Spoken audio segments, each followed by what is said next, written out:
Hello everyone, welcome to my channel brilliant minds. तो आज की इस वीडियो में हम class 10th financial market management का जो हमारा चैप्टर नंबर 7 है म्यूचुअल फंड्स, उसके कुछ इंपॉर्टेंट क्वेश्चन करेंगे जिनके चांसेस हैं कि वो एग्जाम में आ सकते हैं।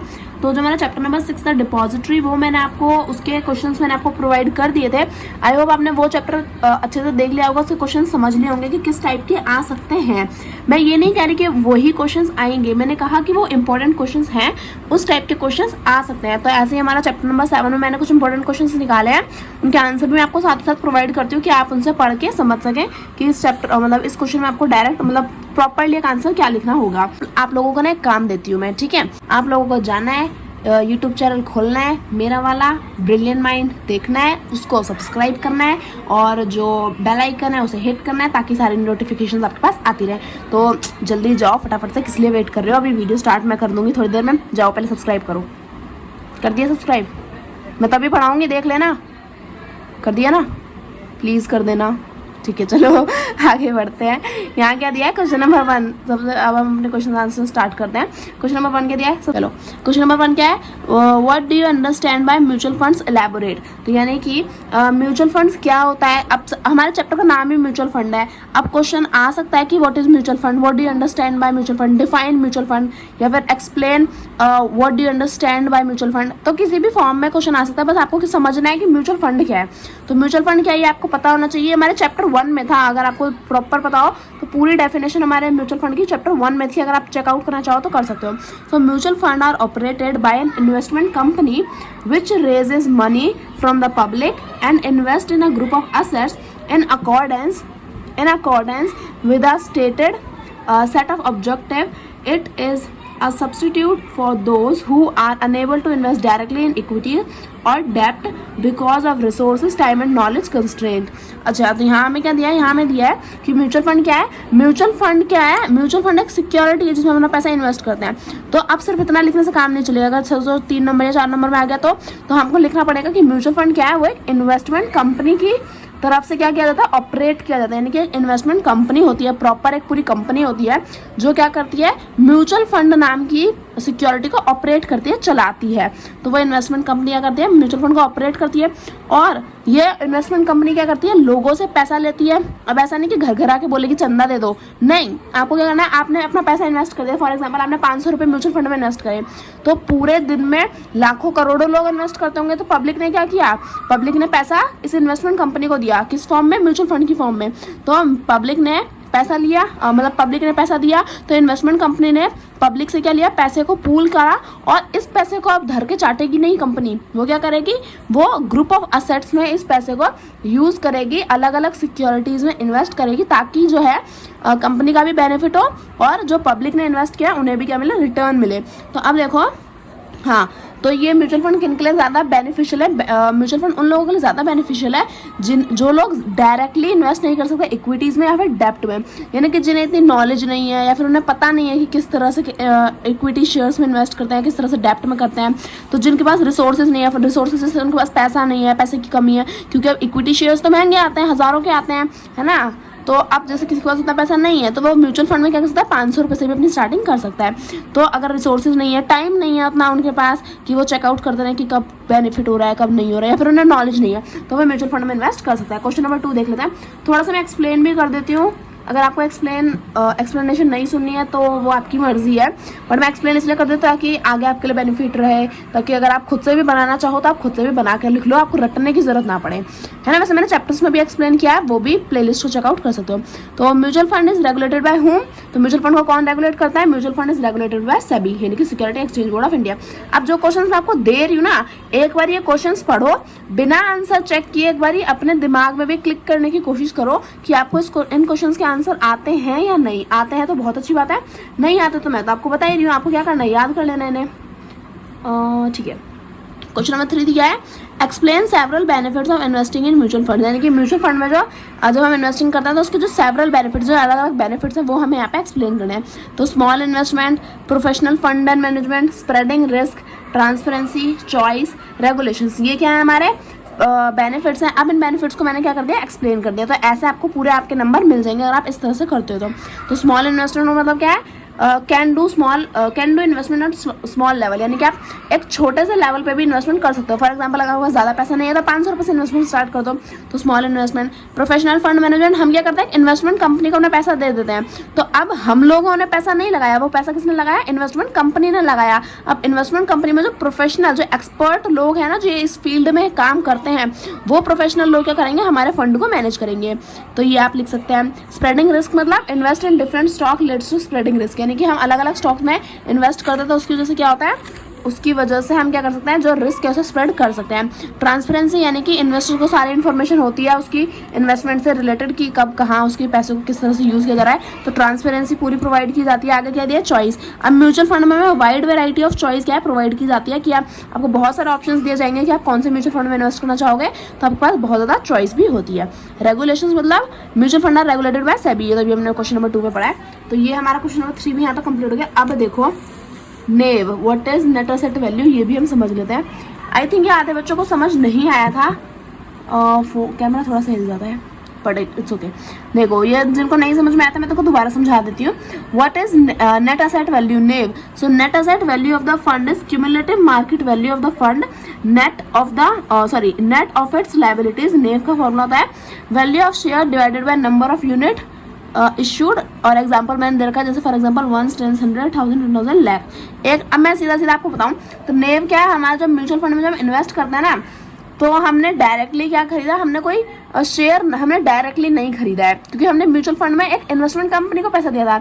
अब वो इन्वेस्टमेंट कंपनी हमारी तरफ से कुछ सिक्योरिटी में इन्वेस्ट कर रही है, तो हमें ऐसा नहीं कह सकते हैं म्यूचुअल फंड में डायरेक्टली हमें स्टॉक या शेयर्स हमें मिल गए। हम कहते हैं कि हमें म्यूचुअल फंड में यूनिट्स मिली हैं, है ना। तो अब उसकी नेव आती है नेट एसेट वैल्यू, यानी कि जो भी हमने यूनिट हमें मिली है उसकी एक एसेट की वैल्यू क्या होगी। फॉर एग्जांपल अगर आपके पास क्या है, टोटल वैल्यू ऑफ शेयर्स क्या है, वैल्यू यानी कि आपकी प्राइस क्या है ना, तो सॉरी वैल्यू मतलब आपके पास कितने हैं। तो अब देखो अगर मैं आपको समझाऊं तो एग्जांपल में क्या दिया है, value of shares. For example आपके पास जो म्यूचुअल फंड है उसमें वैल्यू ऑफ शेयर्स क्या है, वो 1 लाख रुपए, 1 लाख रुपए नहीं सॉरी, जो शेयर्स हैं उनकी वैल्यू 1 लाख है, यानी कि आपके पास टोटल शेयर्स हैं 1 लाख रुपए नहीं, सॉरी रुपए नहीं, यहाँ पे रुपीज, यहाँ पे ये होगा, अरे पेन क्यों नहीं चल रहा, रुपीज। देखो वैल्यू ऑफ शेयर्स का मतलब हो जाएगा कि आपके जो म्यूचुअल फंड है उसमें 1 लाख शेयर्स हैं, जिसमें से नंबर ऑफ यूनिट इशू, यानी कि जो यूनिट इशू की गई है, मैंने अभी बताया ना, क्योंकि हमने डायरेक्ट कोई शेयर नहीं खरीदा, हमने यूनिट खरीदी है, तो जितनी यूनिट इशू हुई है वो है फॉर एग्जांपल 5000। तो जब हम डिवाइड करेंगे तो 1 लाख से जब 5000 को डिवाइड करेंगे तो हमारा आ जाएगा 20 रुपये, यानी कि हमारी पर असेट की वैल्यू, जो हमारी नेट असेट वैल्यू है, जो हमने यूनिट खरीदे हैं उसकी नेट असेट वैल्यू आ गई 20 रुपये। अब अगर सीधी सीधी बात सोचो कि आपके पास, मैं अगर कहूँ कि आपके पास 5000 क्या है यूनिट हैं आपके पास, और हर एक की, अगर आपके पास 5000 यूनिट हैं और हर एक की वैल्यू क्या है 20 रुपये है, तो टोटल वैल्यू क्या हो गई शेयर्स की, टोटल वैल्यू हो गई 1 लाख, 100,000 लाख। हाँ, तो अब बस यही बात है। नेव का मतलब क्या होता है, value of shares divided by number of unit issue, यानी कि फॉर एग्जांपल आपके पास 1 लाख शेयर्स हैं, जिसमें से 5000 आपने क्या कर रखा है, यूनिट इशू कर रखी है। जब डिवाइड करेंगे तो यानी कि एक नेट एसेट वैल्यू क्या आ गई, एक आपके यूनिट की, वो है 20 रुपये। तो बस यही है हमारा नेट एसेट वैल्यू, इससे ज़्यादा कुछ नहीं है, इससे कम भी कुछ नहीं है। अब जो हमारे बाकी के क्वेश्चन है वो हम नेक्स्ट में से स्टार्ट करते हैं। मेरे चैनल को सब्सक्राइब कर लेना यार, इतना प्यार से बोल रही हूँ, थोड़ा बहुत मदद कर दो ना। ओके चलो हम अपना आगे स्टार्ट करते हैं। तो यहाँ हमें क्वेश्चन नंबर 5 दिया है, what is fund of a document explain. तो यानी कि फंड ऑफ अ डॉक्यूमेंट क्या होता है, एक्सप्लेन करना है हमें। So fund of a document is a document that offers you all information you possibly need for particular scheme and the fund launching that scheme. यानी कि फंड ऑफ अ डॉक्यूमेंट क्या है, ये मैंने आपको एक्सप्लेन कर रखा है, फिर भी बता रही हूँ। फंड ऑफ अ डॉक्यूमेंट हमारा वो डॉक्यूमेंट है जिसमें हमें क्या मिलता है, जिसमें एक इन्वेस्टर को उसकी इन्वेस्टमेंट से रिलेटेड जितनी भी इंफॉर्मेशन की जरूरत पड़ती है, वो सारी इंफॉर्मेशन हमें क्या है, फंड ऑफ अ डॉक्यूमेंट में प्रोवाइड करी जाती है। किसी भी स्कीम से रिलेटेड, किसी भी इन्वेस्टमेंट से रिलेटेड, जो भी फंड लॉन्च करने वाला है, जो भी स्कीम है, उससे रिलेटेड सारी इंफॉर्मेशन में प्रोवाइड की जाएंगी। For example feature of fund of a document क्या हो जाएंगे, इन्वेस्टमेंट ऑब्जेक्टिव हो जाएगा। ये हमें फंड ऑफ अ डॉक्यूमेंट में ये सारी चीज़ें प्रोवाइड करी जाती हैं। तो इन्वेस्टमेंट ऑब्जेक्टिव, रिस्क फैक्टर क्या है हमारा, summary of expenses, constitution of fund, guidelines on how to invest, capital structure, tax provision related to transaction, financial information.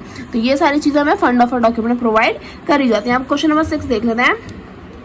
Is there any risk involve in investing in mutual fund? तो क्या mutual fund में invest करने में कोई risk है? तो आपको लिखना है yes there are different type of risk involve in mutual fund like market risk, non market risk, interest rate risk, credit risk. अभी यहाँ पे सिर्फ ये पूछा है कि है या नहीं, तो आपने बता दिया हाँ है और इस टाइप के हैं। अगर आपसे पूछे कि पूरा एक्सप्लेन करो कि कैसे टाइप के रिस्क हैं और क्या उनमें रिस्क है, तो आपको पूरा हर एक टॉपिक को एक्सप्लेन करना पड़ेगा कि मार्केट रिस्क क्या है, नॉन मार्केट क्या है, ये सब आपको बताना पड़ेगा। अब अगर हम अपने आगे क्वेश्चन नंबर 7 को देखें, एक मिनट बस। ओके, क्वेश्चन नंबर 7 में क्या दे रखा है? क्वेश्चन नंबर 7 दिया है how many type of fund management are present in mutual fund? यानी कि ये म्यूचुअल फंड में कितनी टाइप की जो फंड मैनेजमेंट है वो प्रोवाइड करी जाती है, कितनी टाइप की फंड मैनेजमेंट प्रेजेंट है म्यूचुअल फंड में in India. So there are 2 type of fund management present in mutual fund. पहला क्या है? एक्टिव फंड मैनेजमेंट और दूसरा हमारा पैसिव फंड मैनेजमेंट। तो अब देखो मैंने यहाँ पे इसे एक्सप्लेन भी कर दिया है। एक्टिव फंड मैनेजमेंट क्या होती है, या आप डेफिनेशन लिख सकते हैं। Is the active fund management is the fund management in which the fund manager is involve while investing in mutual fund and this fund management and in this fund management the research, analyze, market news etc was based on the research of fund manager. यानी कि active fund management में क्या होता है, ये उस type का fund management है जिसमें हमारा फंड मैनेजर इन्वॉल्व होता है और वो क्या करता है, सारी रिसर्च करता है कंपनी के बारे में जिसमें हम इन्वेस्ट करना चाहते हैं, एनालाइज करता है, मार्केट न्यूज़ देखता है, सारी इन्फॉर्मेशन निकालता है। उसके बाद क्या करता है, वो फंड मैनेजर हमारी हेल्प करता है इन्वेस्ट करने में। लेकिन पैसिव फंड क्या है? पैसिव फंड इसका बिल्कुल उल्टा है, अपोजिट है। Passive fund management is the management in which the fund manager is not involve. इसमें फंड मैनेजर ही नहीं होता है। And investor do not analyse. अच्छा, और जो इन्वेस्टर है वो भी क्या करता है, एनालाइज नहीं करता कि कंपनी कैसी है, मार्केट क्या चल रही है, इकोनॉमिक फैक्टर क्या है। वो क्या करता है, they prefer to invest in portfolio of stock.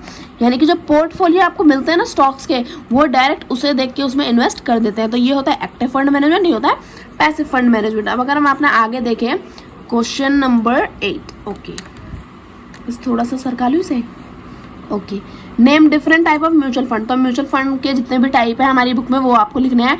Equity growth fund, diversified fund, sector fund, index fund, tax saving fund, डेप्ट income fund, liquid money market fund, gilt fund. अभी जो हमारे बाकी के फंड है ना, वो हमारे नेक्स्ट पेज में वो भी मैं आपको दिखा देती हूँ। तो ये रहे हमारे बाकी के fund, balance fund, open ended fund, close ended fund. तो ये सारे फंड मैंने आपको एक्सप्लेन कर रखे हैं पूरी वीडियो में, पूरा अच्छे से चैप्टर पढ़ाया था, वो आप चेकआउट कर सकते हैं अगर आपके पास टाइम है तो।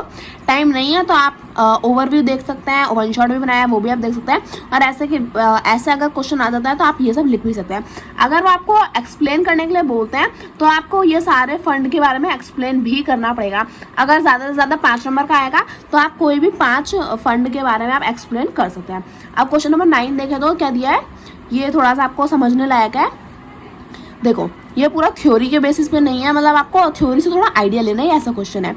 If Jeevu invest in a type of mutual fund in which the current value of the company is under valued but in future the value eventually increased, so what type of fund is this in which Jeevu invested.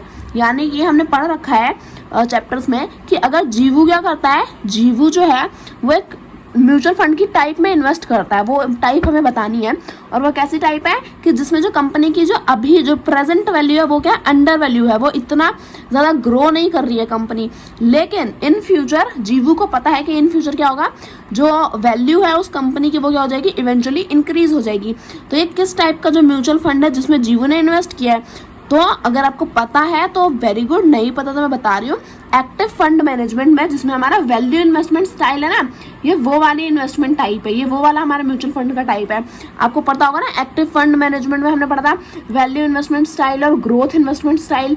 Growth में क्या होता है कि जिस company की value अभी क्या है, अच्छी खासी है, और वो हमें कैपिटल में हमें अप्रिशिएट करेगी, हमें ज़्यादा पैसा अभी बना के देगी। लेकिन वैल्यू इन्वेस्टमेंट में क्या होता है, अभी उस कंपनी की वैल्यू क्या है, अंडर वैल्यू है, यानी कि अभी इतनी बड़ी नहीं है वो कंपनी, इतनी वैल्यू नहीं है उस कंपनी की, लेकिन इन फ्यूचर वो इंक्रीज करेगी। तो ये आपको ऐसी चीज़ें भी क्या है ध्यान में रखनी है, इस टाइप के क्वेश्चंस आ सकते हैं। क्वेश्चन नंबर 10 दिया है, what is an ETF elaborate. तो ETF क्या है, सबसे पहले तो फुल फॉर्म लिख दो। अगर आपको सबसे अच्छी चीज़ है नंबर बढ़ाने के लिए, लाइन बढ़ाने के लिए, आंसर बड़ा करने के लिए, सबसे पहले फुल फॉर्म मार दो, ज़्यादा कुछ परेशान होने की जरूरत नहीं है। अगर आपको नहीं भी पता ना ये ETF क्या है तो फुल फॉर्म लिख दो, आधा नंबर तो इसका ही मिल जाएगा, तो इसमें परेशान होने वाली बात नहीं है। ETF क्या है, एक्सचेंज ट्रेड फंड ठीक है, ये पता चल गया। So exchange trade fund also trade like a stock in the market just like index fund, but ETF however is not a mutual fund. ETF represent a basket of stocks that reflects on index such as the Nifty। यानी कि ETF क्या है? ETF हमारा है क्या है? ETF trade fund है। ETF क्या होता है? हमारा एक एक्सचेंज ट्रेड फंड है जो क्या करता है, जो मार्केट में क्या करता है, ट्रेड लाइक अ स्टॉक। जैसे हम स्टॉक को खरीदते हैं ना, तो ऐसे ही हम ETF को भी मार्केट में से खरीदते हैं, और just like an index. But अच्छा, ETF क्या है? ETF हमारा कोई म्यूचुअल फंड नहीं होता। ऐसा नहीं है कि हम म्यूचुअल फंड में जाके कहें कि ETF दे दो, नहीं, ऐसा नहीं है। ETF अलग चीज़ है और म्यूचुअल फंड अलग चीज़ है। तो ETF को हम स्टॉक की तरह क्या कर सकते हैं, खरीद सकते हैं, ट्रेड कर सकते हैं, और लेकिन ETF जो है वो म्यूचुअल फंड की तरह नहीं होता है। ETF क्या करता है, वो बास्केट ऑफ स्टॉक्स, यानी कि डिफरेंट टाइप ऑफ स्टॉक्स को क्या करता है, रिप्रेजेंट करता है, रिफ्लेक्ट करता है, जैसे इंडेक्स सच एज निफ्टी। अच्छा, क्या दरगा ETF represent a basket of stocks that reflects an index such as Nifty. अच्छा, तो ETF क्या करता है, बास्केट ऑफ स्टॉक्स को रिप्रेजेंट करता है, रिफ्लेक्ट करता है, जैसे उसमें क्या आता है, जैसे हमारे इंडेक्स आता है सच एज निफ्टी। तो ये आई होगा आपको समझ में आएगा, या आप अपने आंसर से लिख सकते हैं, ये काफ़ी ज़्यादा अच्छा और इम्प्रेसिव रहेगा। क्वेश्चन नंबर 11 क्या दिया है, right any 3 right available to a mutual fund holder in India. यानी कि हमें क्या बताना है कि जो इंडिया में म्यूचुअल फंड होल्डर है उनके पास कौन कौन से राइट है। मैंने यहाँ पे 3 राइट लिखे हैं, आपके पास 7 राइट है। जो आपको आसान लिखे आप वो आप यहाँ पे लिख सकते हो। मेरे को जो आसान लगे, जो बच्चे आराम से याद कर सकते हैं, वो मैंने आपको यहाँ पे दिए हैं। जैसे रिसीव यूनिट सर्टिफिकेट्स और statement of account confirming your title within 6 weeks after the date you request. यानी कि अगर आपने म्यूचुअल फंड में इन्वेस्ट किया तो आपको सर्टिफिकेट तो मिलेगा ना, ऐसा थोड़ी ना हवा में तीर चला दिया। तो अगर आपने इन्वेस्ट किया तो जब आप रिक्वेस्ट कर दोगे, आपको रिक्वेस्ट डालनी पड़ेगी कि हमें हमारा जो यूनिट सर्टिफिकेट है या फिर जो स्टेटमेंट ऑफ अकाउंटिंग कन्फर्मिंग है, यानी कि अगर आपने इन्वेस्ट किया तो उसके लिए आपको कुछ तो प्रूफ चाहिए ना, तो आप उसके लिए एक रिक्वेस्ट डाल दो, आपको 6 हफ्तों के अंदर अंदर वो आपका रिसीव हो जाएगा। Receive information about investment policies, financial position, investment objectives. यानी कि जो इन्वेस्टर है, जो क्लाइंट है, उसे इन्वेस्टमेंट पॉलिसीज के बारे में, फाइनेंशियल पोजीशन के बारे में और इन्वेस्टमेंट ऑब्जेक्टिव्स के बारे में सारी इन्फॉर्मेशन क्या है, म्यूचुअल फंड प्रोवाइड कराता है, रिसीव करवाता है। 75% of the unit holder can pass a resolution to wind up the scheme. अब देखो, अगर म्यूचुअल फंड में कोई स्कीम है जो उसके होल्डर्स को पसंद नहीं आ रही है, तो अगर फॉर एग्जांपल 100 होल्डर हैं, तो 100 होल्डर में से अगर 75 लोग क्या कह देते हैं, वो मना कर देते हैं कि हमें ये स्कीम नहीं पसंद, तो वो क्या कर सकते हैं, उस स्कीम को म्यूचुअल फंड में से हटवा सकते हैं। तो 75% यूनिट होल्डर्स को साथ में आना पड़ेगा वोटिंग करने के लिए। अब क्वेश्चन नंबर 12 देखें हम, तो क्या दिया है, which is the type of mutual fund in which central and state government provide a security to its investor. यानी कि वो कौन से टाइप का म्यूचुअल फंड है जिसमें सेंट्रल और स्टेट गवर्नमेंट एक सिक्योरिटी प्रोवाइड करती है अपने इन्वेस्टर्स को। तो हमें पता है गिल्ट फंड में क्या होता है, सेंट्रल और स्टेट गवर्नमेंट हमें सिक्योरिटी प्रोवाइड करती है। अब अगर हम आगे देखें तो ये हमारा लास्ट क्वेश्चन है, क्वेश्चन नंबर 13। जो मेरे को इंपॉर्टेंट क्वेश्चंस लगे इस चैप्टर में से वो मैंने आपको सारे प्रोवाइड कर दिए हैं। क्वेश्चन नंबर 13 क्या दिया है, डिफाइन ग्रोथ इन्वेस्टिंग स्टाइल। यानी कि ग्रोथ इन्वेस्टिंग स्टाइल क्या होता है, a type of investing style in which we obtain capital appreciation and a growth manager look for a company that are expected to give average above average earning growth. मैंने अभी आपको बताया था, अभी हमने यहाँ पे क्या बताया, ये जीवो वाले क्वेश्चन में कि ये वैल्यू इन्वेस्टमेंट है। वैल्यू इन्वेस्टमेंट में क्या होता है, कंपनी की वैल्यू अभी ज़्यादा नहीं है लेकिन फ्यूचर में ज़्यादा होगी।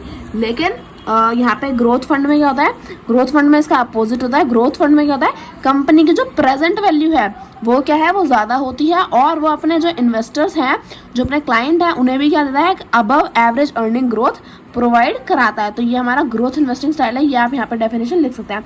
तो इसी के साथ जो हमारा चैप्टर नंबर 7 है म्यूचुअल फंड, उसके सारे क्वेश्चंस कंप्लीट हो गए हैं। आई होप आपको सारे क्वेश्चन अच्छे से समझ में आए होंगे। कोई भी डाउट रह गया है, कोई भी क्वेरी है, कोई भी क्वेश्चन है, तो आप कमेंट सेक्शन में पूछ सकते हैं किसी भी चैप्टर से रिलेटेड, तो वो मैं आपका क्लियर कर दूंगी। तो वीडियो को अपने दोस्तों के साथ शेयर कर देना ताकि वो भी थोड़ी बहुत FMM पढ़ लें और FMM में अच्छे मार्क्स ले आएँ। तो प्लीज़ वीडियो अच्छी लगी तो प्लीज़ वीडियो को लाइक करें and subscribe my channel for more videos. Thank you for watching.